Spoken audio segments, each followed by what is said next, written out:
guys, so today I've got an Azelaic Acid serum versus between, we've got the Cos de Baha and the FaceTheory, and both of these are 10% Azelaic Acid, although I will mention FaceTheory, they also have a 15% Azelaic Acid serum that I just recently saw. And I will also mention the name on this bottle for FaceTheory, they changed it to Lumizela, but the formula is still identical. Okay, so we got that out of the way. So I thought these are two good products to compare because they both contain the same amount of azelaic acid. They're both in the same range of price. And, yeah. So let's get going. Okay, so azelaic acid is a great ingredient for so many reasons. I finally added it into my routine about 4 or 5 years ago. Started adding it into my skincare routine. Probably more like 3 years ago, 2 to 3 years ago.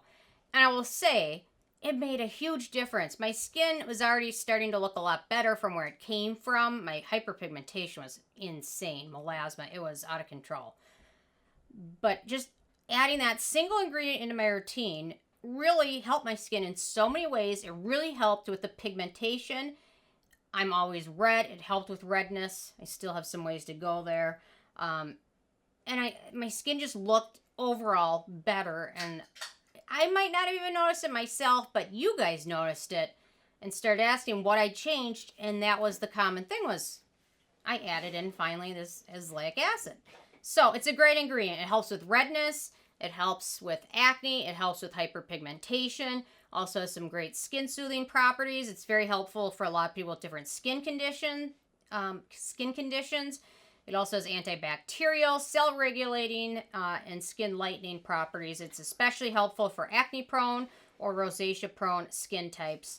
In the US, it's regulated as a prescription, so there's really no over-the-counter azelaic acid products available in the US unless you buy them from K-beauty sites, websites, online. You won't go to Target or Walmart and see an azelaic acid product because it's prescription in the US.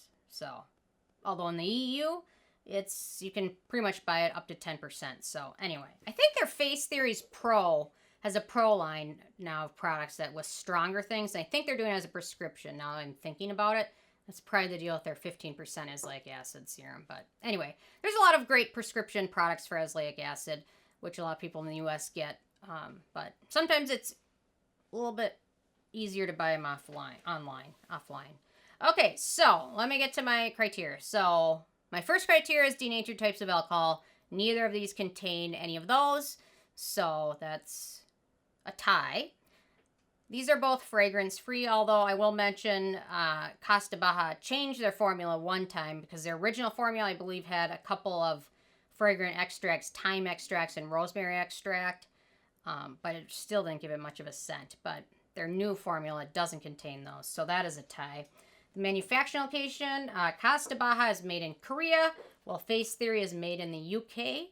And I don't know why I always get FaceTheory and FaceTheory. I always mentally confuse the names. I don't know why. FaceTheory is Korea. So anyway, so I gave it another tie for the manufacturing location because they're pretty similar.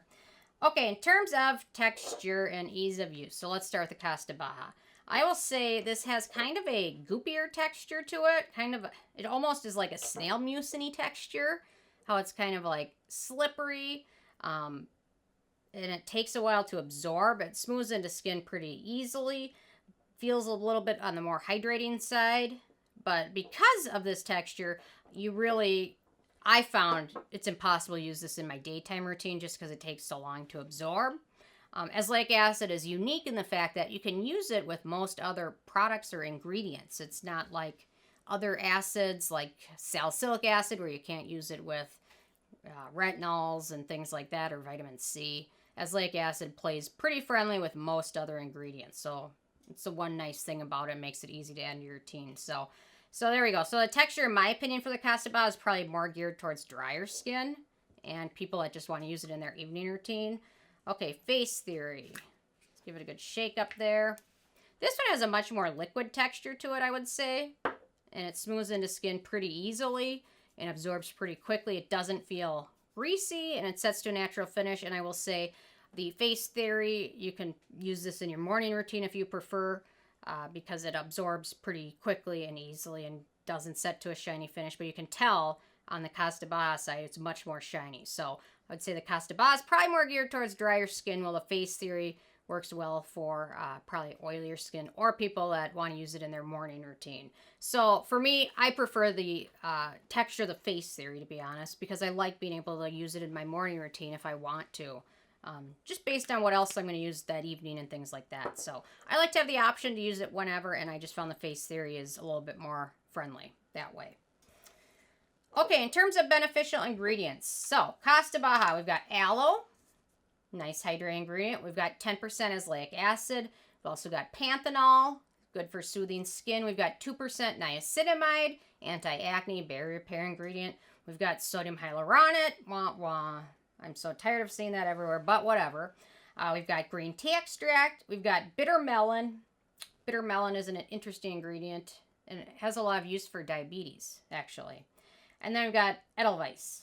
So we've got 8 total beneficial ingredients.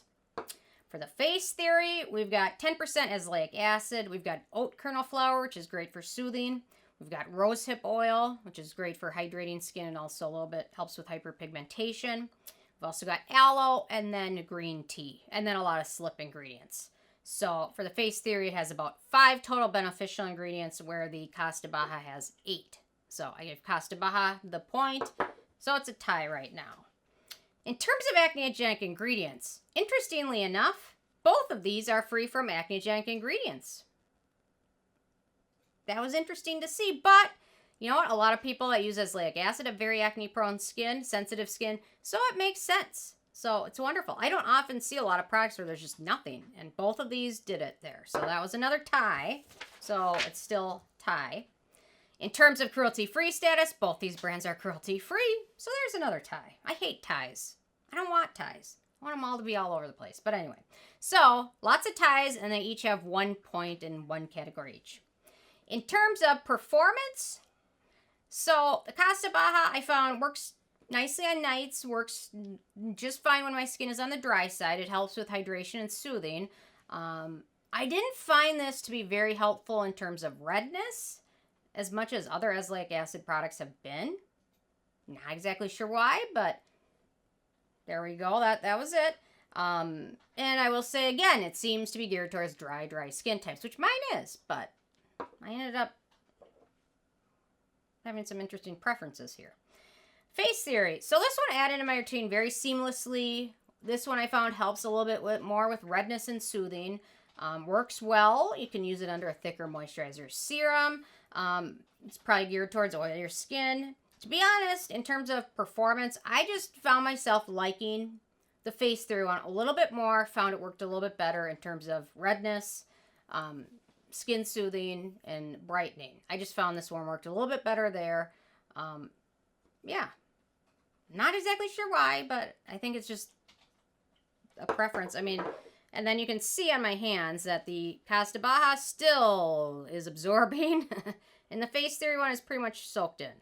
So in terms of performance, I like the FaceTheory one. So the FaceTheory is now up 1 point. Then get to the price. The Cos de Baha, these are both 1 ounce bottles. The Cos de Baha is about $15. The FaceTheory is about $25. Although I will say there's always promo codes for FaceTheory, so Google it before you buy it. But overall, the Cos de Baha one is about $10 cheaper. So they're tied again. And to be honest, the winning point comes down to the it factor.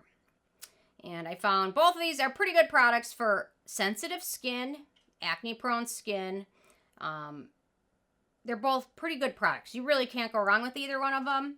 I think if you have drier skin, you might end up preferring the Cos de Baha just because it's a little bit more hydrating. But if you want something you can use in any routine whenever, the FaceTheory one is the way to go.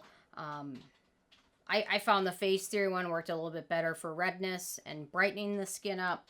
And the Cos de Baha one just seemed a little bit more soothing and hydrating. So overall, I preferred the FaceTheory. I would repurchase this again, definitely. Especially the price. It's a good product overall. These are both good. You really can't go wrong with either. But the FaceTheory one, I just preferred just a little bit more than the Cos de Baha, despite being a little bit more expensive. So there we go. So the total, Cos de Baha ended up with 7 points, and the FaceTheory ended up with 8. So It's pretty close. They're both good. You can't go wrong with either of them. But FaceTheory one's just a little bit more versatile and a little bit easier to work with. So there we go. I'm interested in hearing from you guys if you had a chance to try either of these, or if you have a favorite azelaic acid product, what it is and what you like about it. So leave a comment. I love hearing from you guys, and stay tuned for more tomorrow. Thank you so much. Bye, guys.